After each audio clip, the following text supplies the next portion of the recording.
Hey, everybody. Justin Reed here with the Black Soccer Membership Association podcast. Hope everyone had a great day.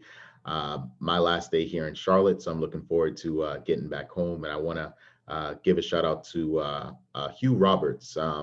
Hugh's a guy that I've known for a pretty long time.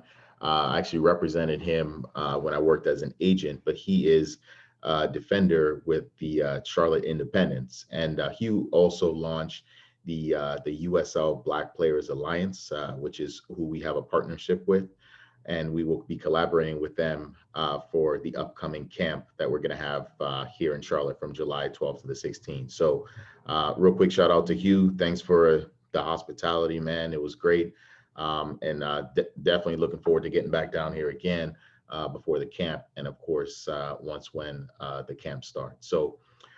I came across an article today, actually. I'm always trying to read as much as I can in terms of trying to figure out what's going on around the world, especially in the Caribbean and Africa, and of course here in the U.S. But this article from a news outlet called Wire 868, and 868 is actually the area code for Trinidad and Tobago.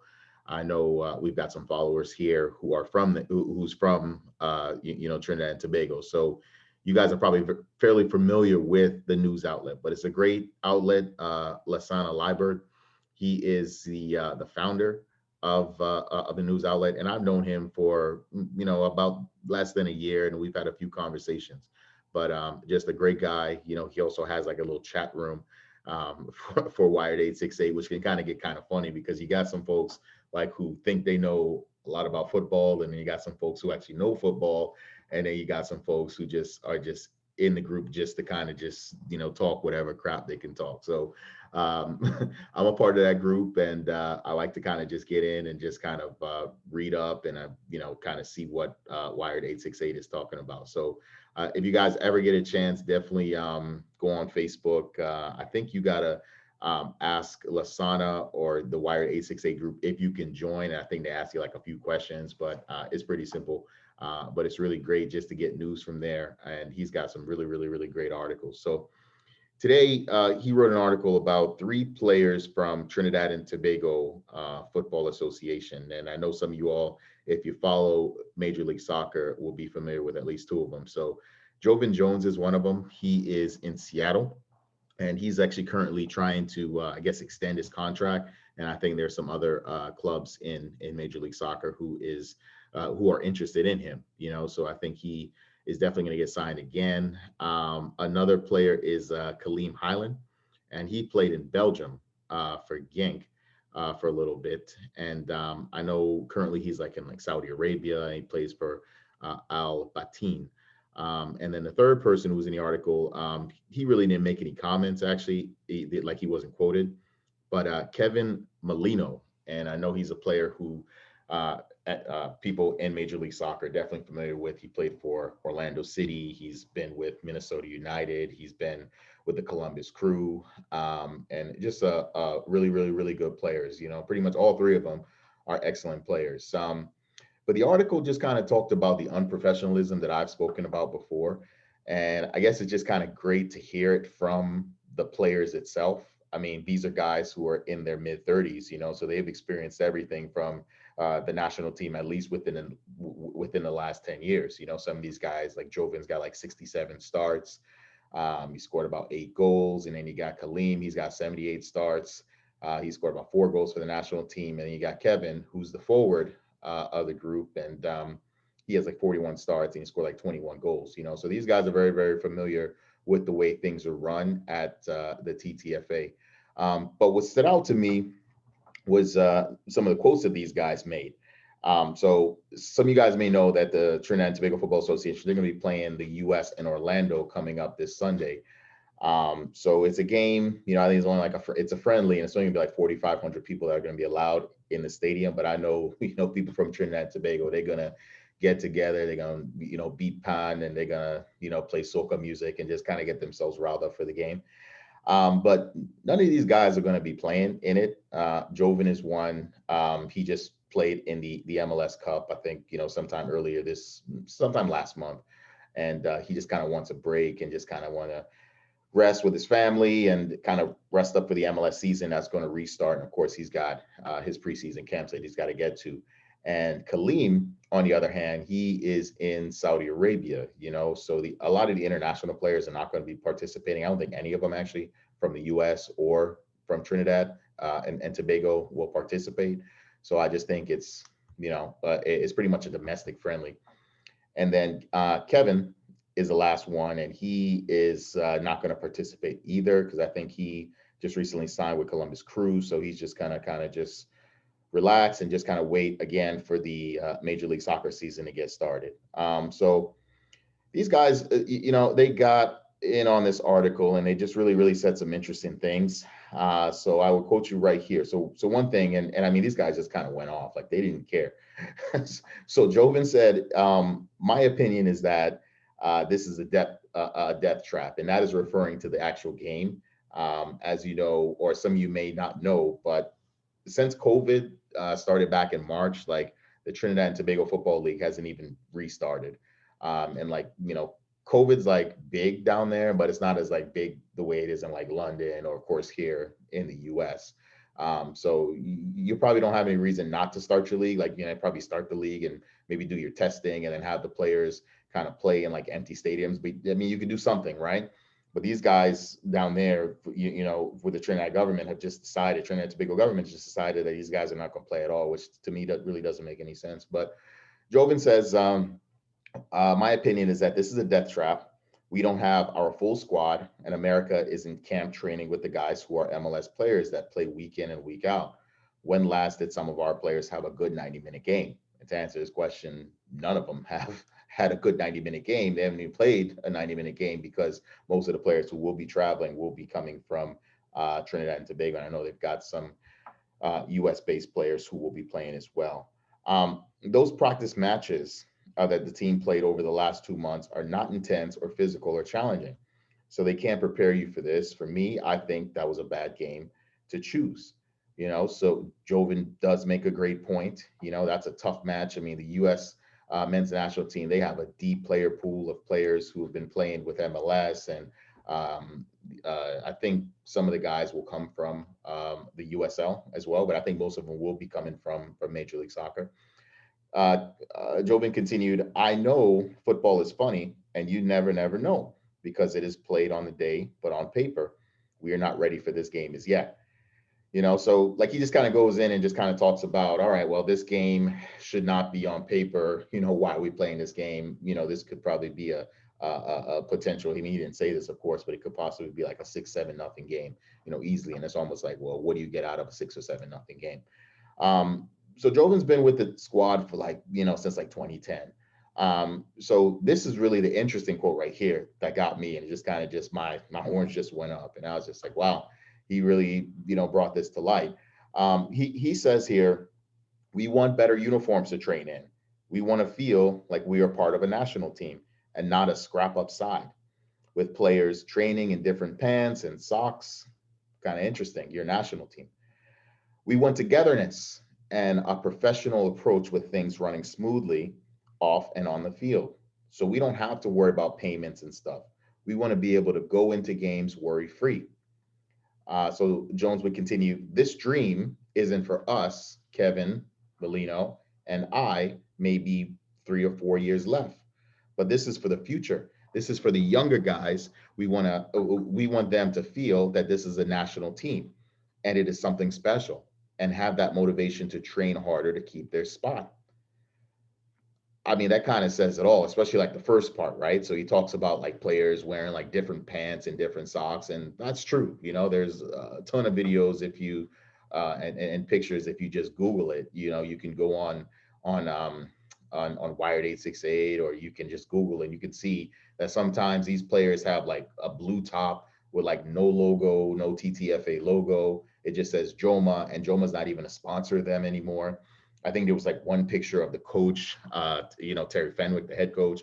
He had like a Joma polo on with like a Puma pants and like, an Adidas, shoes. I mean, it's just pretty much recreation, if you ask me. I mean, that's a national team that you got 1.3 million people in Trinidad and Tobago who look after you. And then you got another 400,000 who are outside of Trinidad and Tobago who want the national team to be successful.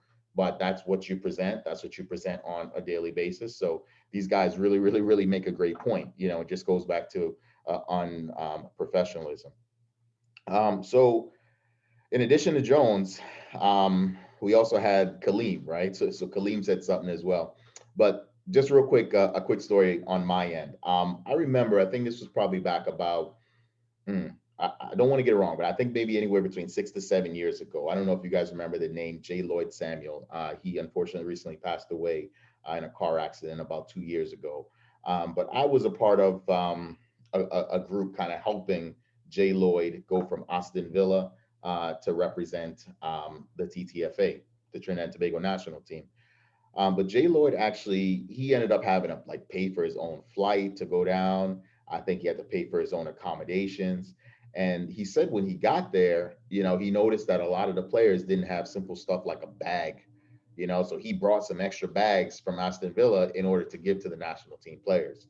I mean, to me, that's pretty embarrassing, not just the fact that Jay Lloyd, who made millions of dollars, like he did really, really well in the Premier League, has to hop on a plane and pay his own ticket. But Jay Lloyd did it because he wanted to keep his mother happy, right? His mom is from, Trinidad and Tobago. So he wanted to do that. He wanted to do that for her. Jay Lloyd didn't have to do that. But that just kind of shows you like the unprofessionalism of a lot of these associations. Something simple as a plane ticket, you can't cover the cost. And then when you get there, like the players have no bags or anything like that. So that's just crazy. I mean, that's just pretty crazy to me. So in terms of just kind of the way the article went, we have Khyleem here, and Khyleem says, as a national team, we have a so-called home of football. So they built this home of football probably about 3 or 4 years ago, and it took them a pretty long time to build it. FIFA actually ended up giving them funding. I think it was like $2 million in order to build it, and then it was just like a big story with the former president David John Williams. He ended up like moving some money to like Panama. It just became like one big mess. All right. So there were stories about that. So Khyleem says, but no gym or gym instructor and things like a hot tub and an ice bath, which are very important for recovery and strength training, said Hyland. Things like a table tennis board and video games help in team bonding and give you something to do on camp. And most teams outside know this. He continues here. Still, I am in contact with the normalization committee chairman. His name is Robert, and he has the same ideas. I know we need to give him time.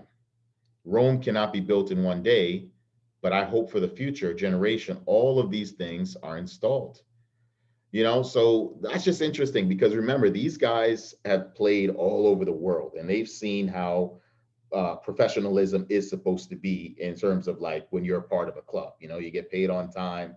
There's a lot of amenities and different ways to bond. And I even had that when I played at the collegiate level.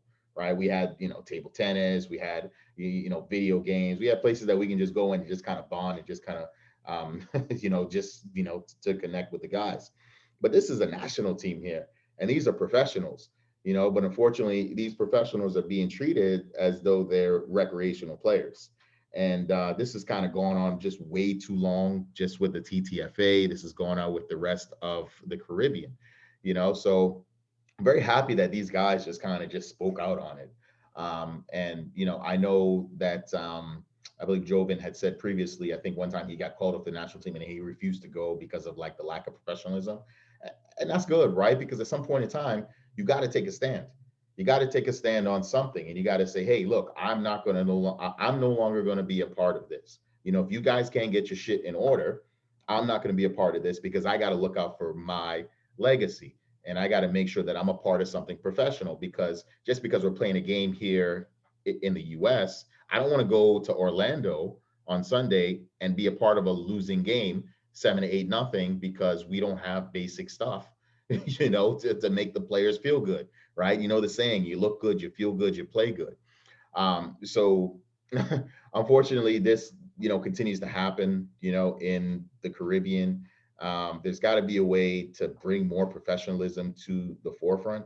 I I'm hoping that the chairman of the TTFA, I know he just recently got in, like sometime last year or something. So, Khyleem is right. Rome wasn't built in a day, but I'm hoping that they're making this a priority and not just the normalization part of what FIFA wants them to do. Like, you got to take care of your players. Okay. That's important if you want them to represent your national team. And remember, the world is watching.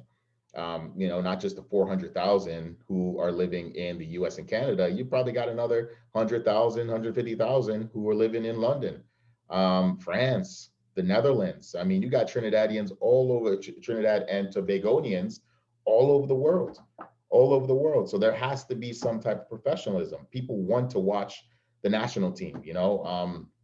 My dad was really no longer a supporter of the national team because he just couldn't really stand the way that they played, so he stopped watching them. So Trinidad and Tobago, they got to find a way to start bringing back the fans, to start really bringing back people to accept the national team. And I think one of the best ways is a very simple way. Just take care of the players, make them look good. We shouldn't be reading articles about a player when they're on tour, or they're getting ready to play a friendly match, that they got to wear the same outfit, the same polo shorts and whatever else for 4 or 5 days in a row. I mean, that is just unsanitary, right? The stuff, I mean, if you play the game, if you play football, this stuff starts to stink when you're on a road trip and you only got one outfit to wear the entire time that you're there off the field. So more professionalism, make it a priority to take care of your players, because when you take care of your players, that's going to lead for the next generation. The next generation is going to want to play for Trinidad and Tobago, or play for Jamaica, or whoever you are in the Caribbean. Take care of the players. Take care of the players. It's really, really, really important. All right, so just wanted to share that with you guys. As I said, Wired 868 is just an excellent, excellent, excellent news outlet. I highly recommend it. Just go on Facebook, go ahead and follow their page. You can join the group. You can follow their website. Just a lot of great content if you want to learn more about what happens in the Caribbean, specifically in Trinidad and Tobago, on a daily basis. So thank you, everybody. Thanks for listening. I hope you guys have a good rest of your evening. Take care.